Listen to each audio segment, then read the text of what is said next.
Welcome to the Blanchard Leader Chat podcast. Hi, this is Ken Blanchard. We need a new leadership model in business today, one that values both people and results, where leaders see their role as serving instead of being served. In this podcast, my friend and colleague Chad Gordon interviews experts who help us explore different aspects of leadership. I know you'll be encouraged and inspired by what you hear, and you'll walk away with ideas and insights that will help you be the type of leaders others want to follow. Ready to get started? I'll be back at the end of the interview where I'll share what I've learned and how I'll be putting it into action. Now enjoy this installment of the Blanchard Leader Chat podcast.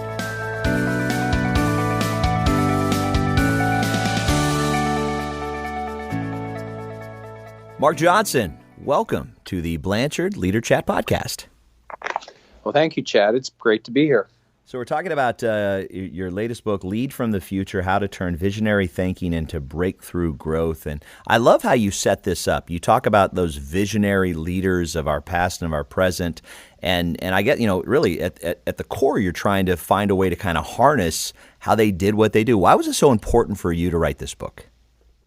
Well, I think two reasons, Chad. One is, just as you said, is to harness their thinking, that this isn't just for those admired leaders that seem like one in a million, that actually this is consummately practical. And how can we lay out some of the things that we've learned over the years to help folks become aware that it is indeed practical, and it's practical both in terms of how to think and also how to do. And that's sort of what the book was trying to accomplish, was to make this consummately accessible to business managers, to even people outside of business, to be able to plan in their institutions in a way that would that they would be putting the practice of visionary thinking and process to use. So that was one reason.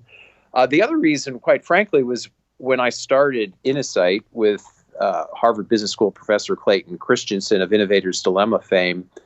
We started it with how to manage innovation, how to address disruptive innovation and make it an opportunity and overcome the threats.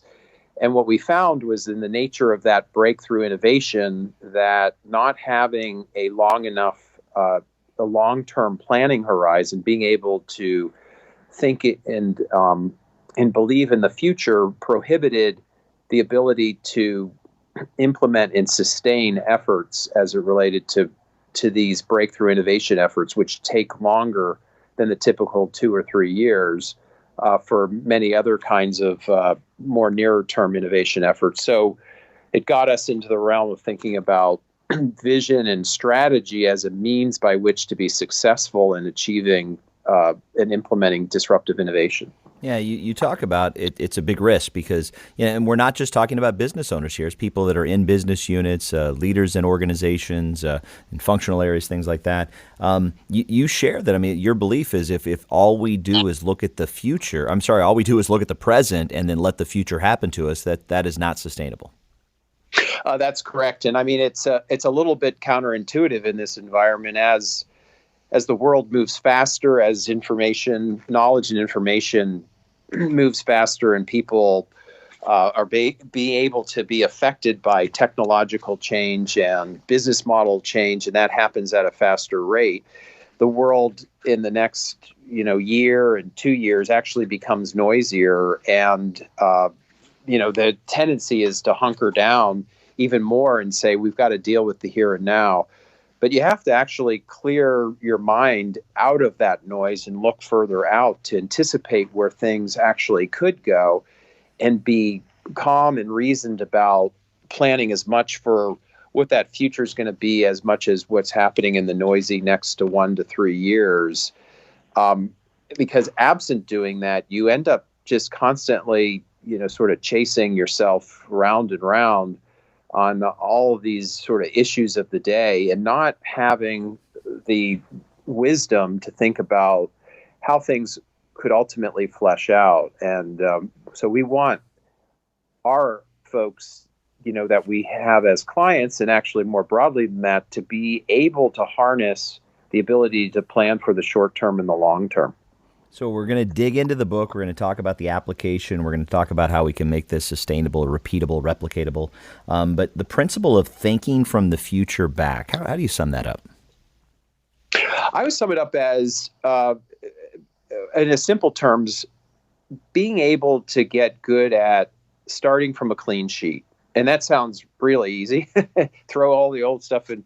But it's amazing that established institutions and existing paradigms and orthodoxies just cause us to tend to start from what we have as a base of understanding, or a base of a business model, or a way of doing things, sets of routines and norms. And what we're asking with starting from the future back is the ability to look into the future and to ask the question, what could be, as opposed to what is.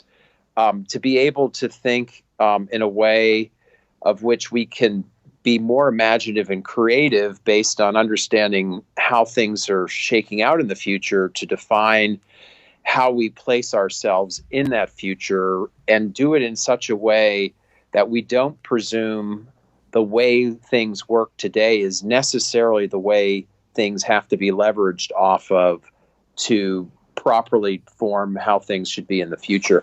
An example that I put in the book, just I think to visualize this, is when the first locomotive was developed or was invented in the 1820s. That kind of technology led to passenger trains, and the first passenger train car that the inventors came up with looked very much like a traditional stagecoach that would go behind a set of horses. And it actually looked kind of funny because it wasn't actually very practical. And as we know, it's not exactly what ended up being the way passenger cars looked like that went behind trained locomotives. So the ability to get beyond our stagecoach way of thinking, and be able to envision maybe there is actually a whole new clean sheet, new system approach to being able to be successful in the future, is the kind of thinking that starts this process. So let's kind of dig into the application of it. So we've all looked into, and we've all been a part of, and we've all rolled up our sleeves on kind of creating a vision, kind of talked about, creating, making that, moving that to strategy. How do you do your mission, vision, values, how do you do that in a way that is future focused, that isn't just about the here and now and serving your clients and your customers? How do you look ahead and build this in a way that is going to kind of future-proof yourself? Sure. Well, I think first how you do it is being comfortable with being uncomfortable, meaning setting a time horizon that by definition is going to be less than comfortable just based on the level of ambiguity. And we usually prescribe for most of our business clients that looking out in the 5 to 10 year horizon is the area that typically most businesses put very little time in, because they say, the future at that point is a fool's errand. Nobody can predict it. It's too abstract. And we would argue that actually, by putting yourself in that future and being able to look at trends and scenarios in the right way, according to what really our future customers going to be trying to get done, that you can actually understand a lot more than you think. And it's a process of being able to put that forward. The other aspect about going out 5 to 10 years is you want to be at a place where you can understand, begin to start to see early cracks in the way the industry might be changing, if you will. Like we're trying to look for, we call them early fault lines, early, looking at potential points of inflection. And if you don't look far enough out in the 5 to 10 years, typically these are the areas you run the risk of not being able to identify these points of inflection. So that's the first order, is just simply getting out to this area 5 to 10 years. The second part, as I mentioned, is being able to look into that future. And yes, like in classic strategy making, look for various trends, technological, socioeconomic, demographic, so forth, and apply them. But we say apply them in the context of what you can anticipate customers are going to need, what they're going to be trying to get done in their life, and use the trends to be able to help define what's going to be really important to them, what are they going to prioritize.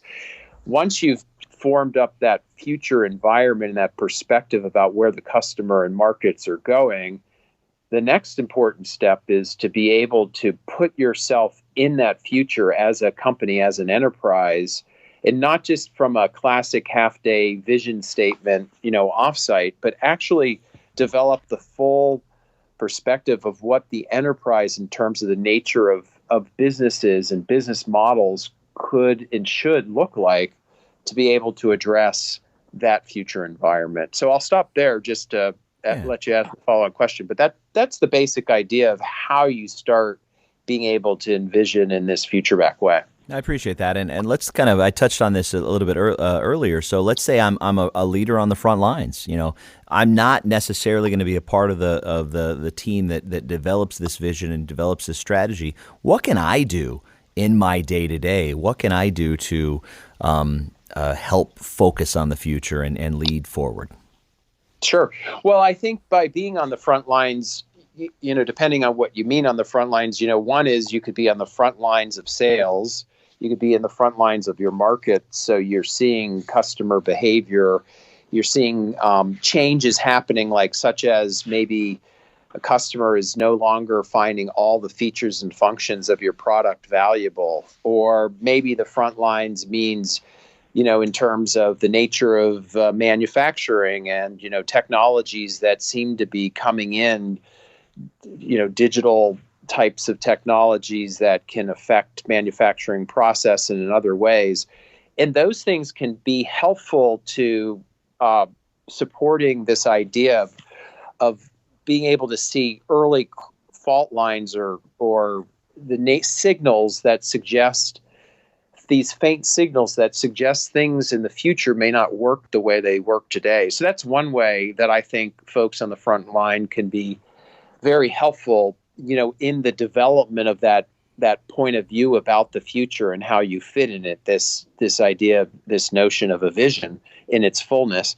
The other way they can be helpful is once a vision is formed and then walked back to the present in terms of what you're going to do about implementing that vision, what we can talk about in terms of strategy making, they have an important part to help validate that vision, as time goes on, because the idea is that the vision that gets developed is never one and done. It's something that is evergreen and that continues to get visited and revisited to be able to shape as more knowledge and more insights come for the way, these markets unfold over time. Let's talk about your term future back thinking. What is that? What do you mean by that? So, one, as I mentioned, is to be able to take a clean sheet, systems level approach and be unimpeded for the moment in the way that things work today, the way that the paradigm, the way that rules and norms govern the way the organization is working today. It's to have the ability to put that for aside in the moment, and again, to be able to ask the question, what could be independent of, regardless of how things have worked today. The other part of future back thinking is exactly as it sounds, but it's not done anywhere near the amount of time it should be done, which is to put yourself in the future and imagine what that could be, and then walk back that future in stages to then what it would be in terms of the initiatives that you would start today. So one is future back is about being able to think in this clean sheet, independent way of the way things work today. The other is the ability to take that future and walk it back right to left in stages, in increments, back to the way things ought to be started for the next couple of years as the best way to achieve that intended, envisioned future. We're talking with Mark Johnson, co-author of the book Lead from the Future. And so, Mark, how do you develop this skill set? You talk about that future back thinking and working yourself from right to left. How do you get good at understanding and kind of seeing what is to come? Do you miss more often than you hit, or is this something a skill you can develop? Well, I think it's a skill that you can develop. I would say some are more prone to appreciate this skill and just have natural abilities in this skill. It's a little bit similar to some people are very operationally oriented, very delivery oriented, and some people are more discovery and creative and entrepreneurial oriented. And I think that in essence applies here, that future back thinking tends to be more about having an ability to deal with high levels of ambiguity and abstraction, to be more guided towards wanting to discover the unknown and therefore more entrepreneurial. Present forward thinking, which is, by the way, very important in the majority of an organization's effort, that tends to be more about driving and incrementing off of today, and it's more delivery oriented, more managerially oriented, and both are necessary. So one is, I think you have to say that there are some people that are just never going to be good at future back thinking. For those that have this aptitude to start, in this interest to start, I think part of it is just simply being able to carve out the time to be able to not be encumbered by all the sort of here and now efforts. It gives you the think time to be able to explore and to envision and discover. So one, I think, is to set the time aside to be able to do that, both individually and as leadership teams, to be able to think about this envisioned future. The other is to understand that the process, as I mentioned, is a process of being able to explore and then envision and then discover what you need to learn about what you've envisioned, versus a process that tends to be more about execute and operate. And so I think by being explicit about what we're talking about in the nature of the process of future back, while also having the right aptitude, or at least the initial aptitude on that, and then carving out the space and the time for this explore, envision, discover process, that organizations and individuals within that organization can get better at doing it. What drew you to this? Why is this such a fun topic for you to dive into? Have you always been future focused? Do you feel like this is just a gap that needs to be filled and someone needed to get this research out there? Or is there something else? I think there's two reasons, Chad. One is, as I mentioned earlier, our efforts to help companies come up with breakthrough innovation, sort of outside the here and now innovation, the sustaining innovations, how to get to disruptive innovation, how to get to new and different, sort of beyond the core innovations. It was over the course of all these years, in the early days, so often there was a frustration that these efforts weren't given the kind of resources they needed to succeed. They weren't given the patience they needed to succeed. And we realized that unless we started to think in this kind of more strategic, visionary way, or help clients to start with that with leadership teams and to open up their horizon to a longer term horizon, that they weren't ever going to be able to properly get behind these breakthrough innovation efforts and the time it takes to see them through fruition, that you needed to kind of have this longer term vision and strategy behind it. That was one that's drawn me, to this kind of work. The other, quite frankly, is I look around society, and it's just not corporations. I mean, we can all talk about things that that the U.S. government does, that our healthcare system, even the U.S. military, and I've former military, so I've kind of seen it myself, that they tend to, end up oftentimes burning the furniture to heat the house, right? That there's a lot of short-term decisions that are made that have long-term consequences. And it's that absence of formally thinking in the long term that I think is quite counterproductive to the longevity of the organization. Quite frankly, there's what I feel a lack of a lot of leadership teams of not being good stewards of the business, of the organization, trying to create success under their watch, but not really planning for the long-term success of the organization, once they're even have left and retired. And that to me has been really frustrating, but also inspiring to try to get institutions of all kinds to be able to embrace something that's takes away the mystique of the long term and actually put some practicality to it, because I just think across the board we have too many institutions that are way too short-sighted, associated leadership teams following suit that way.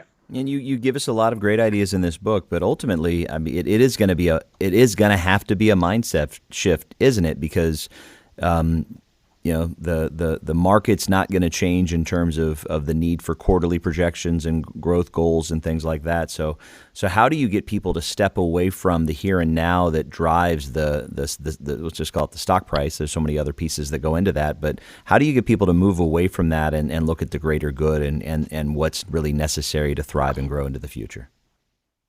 Well, I think one is, and you kind of mentioned it, Chad, which is, this is a different way of thinking.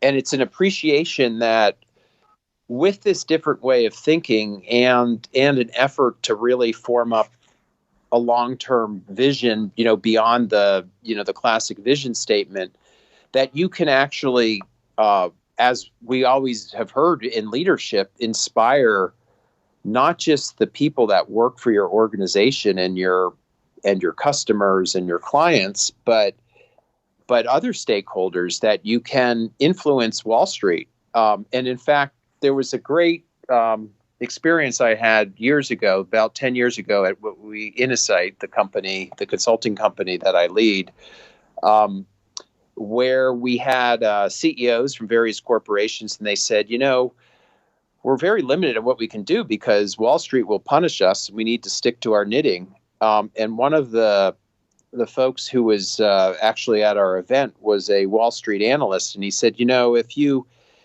don't give us a narrative about the future, if you just really focus on the here and now, of course, we're going to tell you to stick to your knitting.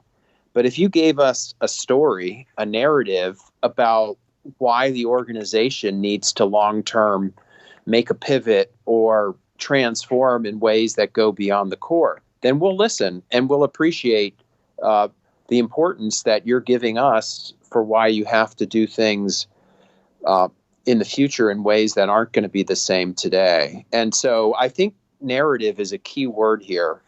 How do you create the narrative that inspires a whole host of different constituents to allow you to get past all the pressures of quarterly earnings and other pressures that, such as short-term incentives that perhaps are associated with those earnings, so that leaders are able to get past all of those pulls toward the present. As you said, we call it the cavalry's not coming. You're right. I don't think anything's going to change anytime soon about the pressures of the short term. But that narrative, that story about the future can be very powerful to overcome all of those pressures. So if you could just think of kind of one takeaway, one thing that you want our listeners to take away from this conversation today, what do you think that would be? I think the one takeaway would be that planning for the 5 to 10 year horizon is eminently doable and eminently practical.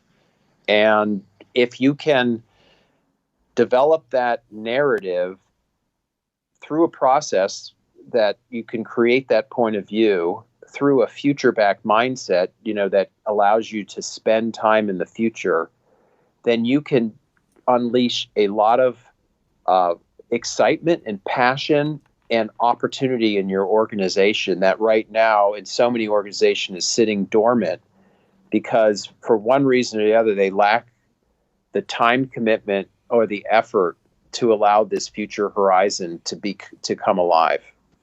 Some great insights, Mark. Thank you so much. If people want to dig a little bit more into you, into your research, where would you send them?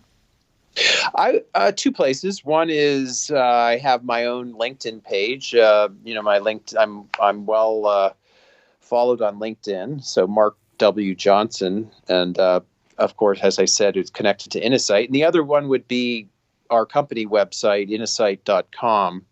INNOSIGHT.com. Both of those places, I think, will give you ample opportunity to find out more. Fantastic. Mark Johnson, thank you so much for being a part of today's Blanchard Leader Chat podcast. Thank you, Chad. And thank you for joining us for today's podcast. If you enjoyed this interview and like to learn more and also help us grow the audience, please subscribe to the Leader Chat podcast on iTunes, Stitcher, or Google Play, or wherever you're listening. And please share this with your friends. The best way you can help us grow, though, is feedback. As Ken Blanchard says, feedback is the breakfast of champions. So please write us a review if you haven't already. And by the way, this podcast is sponsored by the Ken Blanchard Companies. If you'd like to learn more, there's even a lot of free resources to better yourself and your organization. Go to kenblanchard.com. You'll find all kinds of free tools and materials to help you and others grow. Thanks again to our guests for joining us today. For now, I have the pleasure of turning it over to Ken Blanchard for his thoughts on what we discussed. Here it is, your final minute with Ken Blanchard.